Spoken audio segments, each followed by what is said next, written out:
जी बिल्कुल, क्या स्टैंड है, क्या गंभीर मुद्दे हैं यहाँ, क्योंकि जो पढ़ने वाले स्कूल कॉलेज के छात्र उस राज्य की भविष्य, इस देश की भविष्य हैं, और उनके भविष्य के साथ अगर खिलवाड़ होगा तो निसंदेह ये गंभीर मुद्दे हैं। इन पर गंभीर चर्चाएं होनी चाहिए और इसका निष्पादन होना चाहिए। स्ट्रैटेजी के साथ पहुंचा है, आपकी क्या स्ट्रैटेजी है?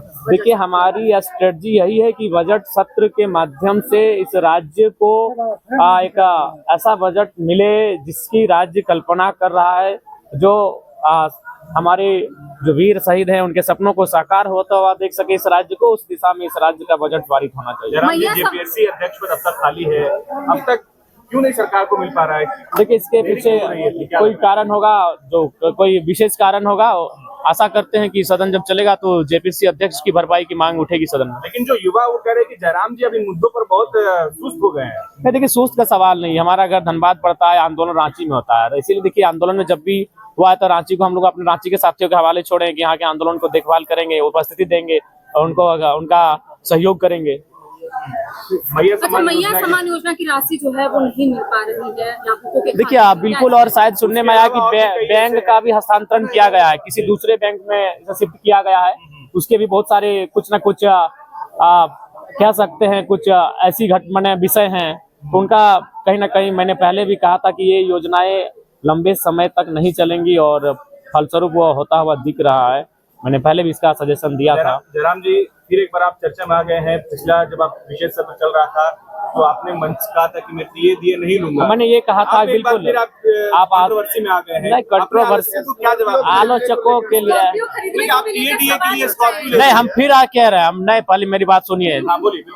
उस दिन भर मैया सम्मान योजना पे चर्चा हुआ था। जी। उसके बाद मैंने कहा कि आप लोग 2500 रुपए का इतना महिमा मंडन कर रहे हैं और आप लोग 2 लाख की सैलरी ले रहे हैं, लाख रुपए का टीए ले रहे हैं और आप 2500 रुपया दे के महिमा मंडन कर रहे हैं, तो आप एक काम कीजिए, आप भी अपना जो जीवन है उसे सरल बनाइए आम जनता की तरह। तो मैंने ये कहा था, आज भी हम रिपीट कर रहे हैं इस बात को। जिस दिन इस पर पहल होगी उस पर पहला हस्ताक्षर जयराम महतो का होगा। जिस दिन ये पहल होगी कि एक विधायक की सैलरी 3rd 4th ग्रेड के जो कर्मचारी हैं उनके समान होगी 40,000, 50,000, 60,000, पहला हस्ताक्षर मेरा होगा। जिस दिन ये पहल होगी उसमें पहला समर्थन ही मेरा रहेगा। अच्छा, आप खाली पैर आए हैं, मैं देख रही हूँ, आप खाली पैर आए हैं। हाँ, वचन है तो वचन को निभाना पड़ेगा, वचन है।